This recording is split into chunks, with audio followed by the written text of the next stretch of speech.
Welcome back to the WSXM Simpson Don't Know. My name is Stefan. So, what are we going to talk about tonight?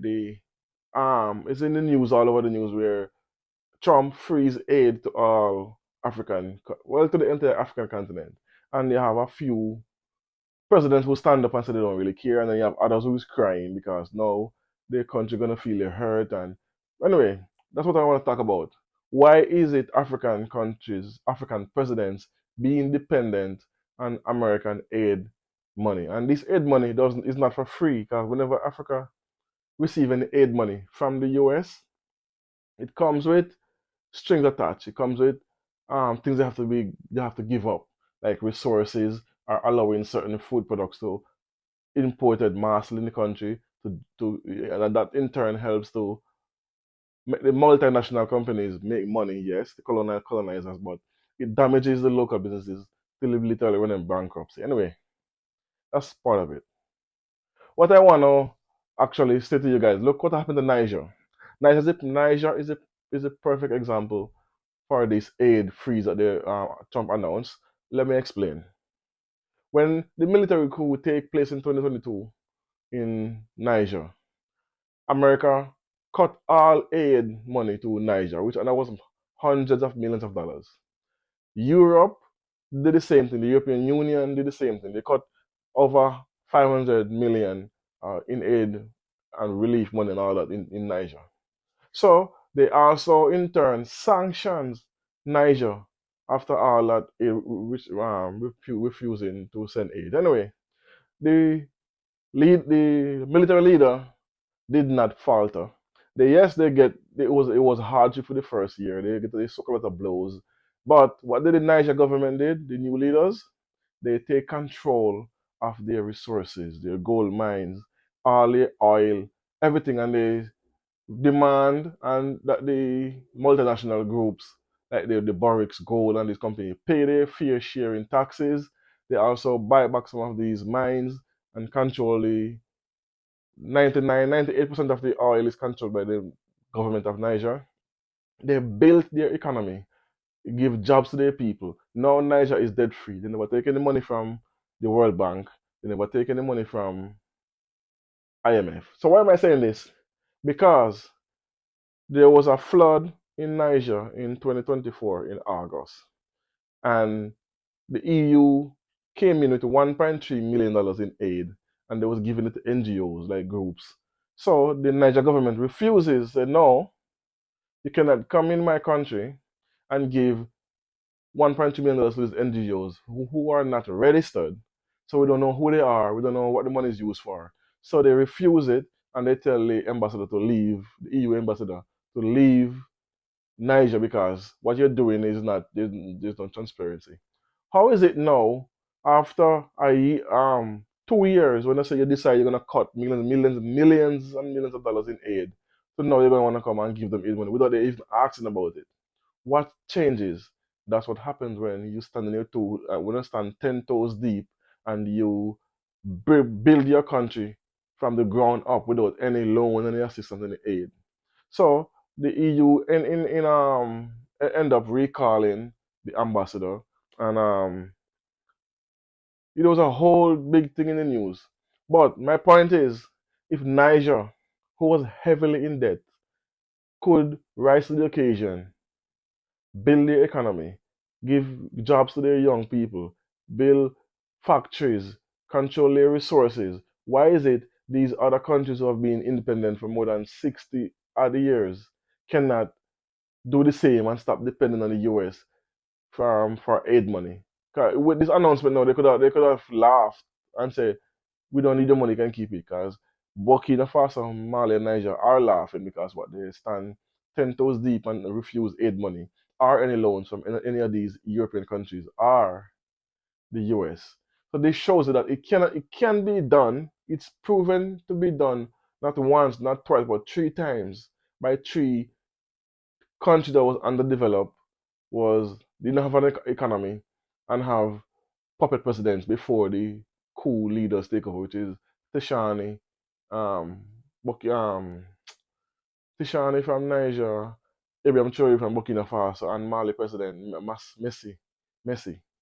So these three leaders change the trajectory of their country vastly. So how is it South Africa can do the same? How is it Kenya can do the same? How is it Ghana can do the same? And these are major countries who have big economies.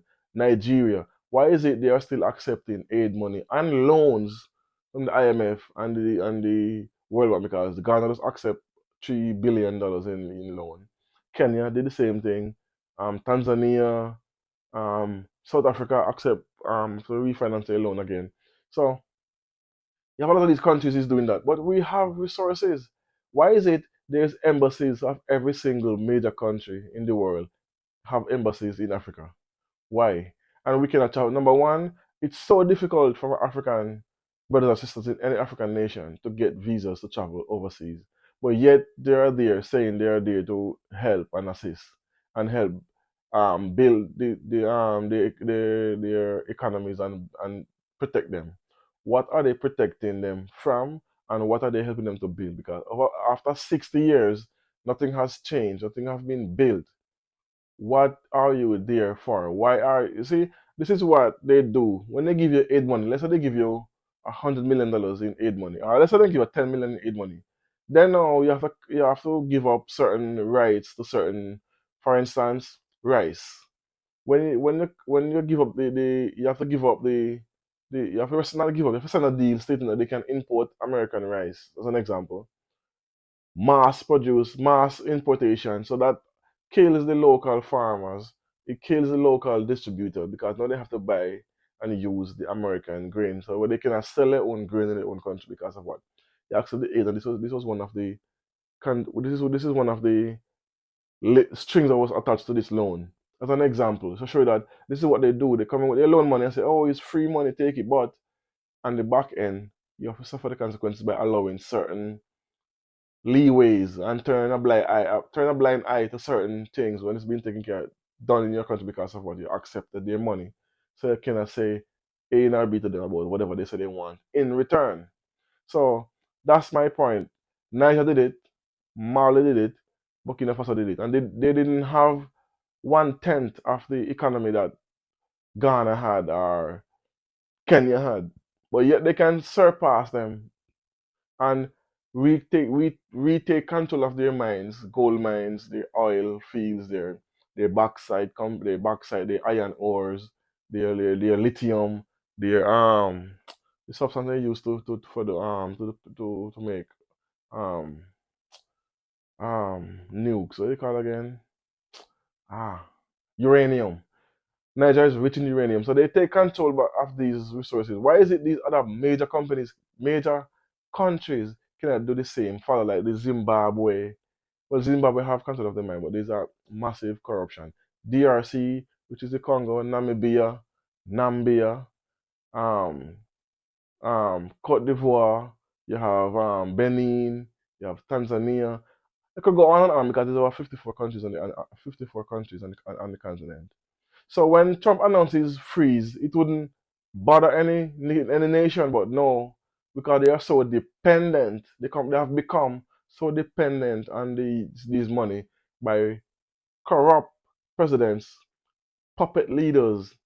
This is what they do, and they cast a shadow on the countries to make it seem as if Africa is this country that is they are poor, they are desolate, they are hungry, they are uneducated, and they use these same pictures from the 60s and the 50s with these kids with the big belly and the big head with the fly with the same fly on every child, and then they're showing these villages way in the jungle, which they do have tribes there, but they choose to stay in there and not modernize. Put it that way. But Africa have beautiful countries with massive cities, but they don't show that because they are ponging into the black people head overseas that they don't want you over there and they don't like you over there, so don't go over there.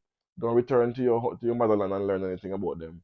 Stay here. We can use and abuse you, and we can show you the images we want to show you on the news, and manipulate your mindset.